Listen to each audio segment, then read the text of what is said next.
ভারতের ক্রিকেট জগতে এক ইতিহাস রচিত হলো। মাত্র 14 বছরের ছোট্ট প্রতিভা বৈভব সূর্যবংশীকে বিহার ক্রিকেট অ্যাসোসিয়েশন রঞ্জি ট্রফির 2025-26 মৌসুমের প্রথম দুটি ম্যাচের জন্য বিহার দলের ভাইস ক্যাপ্টেন নিযুক্ত করেছে।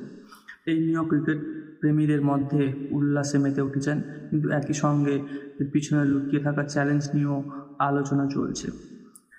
বৈভব সূর্যবংশীর নাম আজ পরিচয় প্রয়োজন নেই। মাত্র 12 বছর বয়সে 2023-24 রঞ্জি ট্রফিতে ডেবিউ করে ইতিহাস রচনা করেন এই ছেলে। তারপর 13 বছর বয়সে IPL-এ রাজস্থান রয়্যালসে তারা নির্বাচিত হয়ে সবচেয়ে ছোট বয়সী খেলোয়াড় হিসাবে নাম লেখান। 2025 IPL মৌসুমে গুজরাট টাইটান্সের বিরুদ্ধে মাত্র 38 বলে অপরাজেয় 101 রান করে পুরুষ টি-20তে সবচেয়ে ছোট বয়স 17 রান করে হন। এছাড়া ইংল্যান্ড এবং অস্ট্রেলিয়ার ট্যুরে আন্ডার-19 দলে অসাধারণ পারফরম্যান্স দেখিয়ে সিরিজের সেরা রান স্কোরার হয়ে ওঠেন। অস্ট্রেলিয়ায় 3 ইনিংসে 133 রান করেন, যার মধ্যে একটি শতক।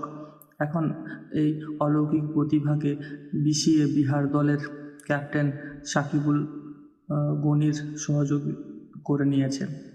রঞ্জি ট্রফির 51তম মরশুমে বিহারের প্লেট গ্রুপে খেলবে এবং প্রথম ম্যাচ 15 অক্টোবর পাটনার মঈনুল হক স্টেডিয়ামে অরুণাচল প্রদেশের বিরুদ্ধে।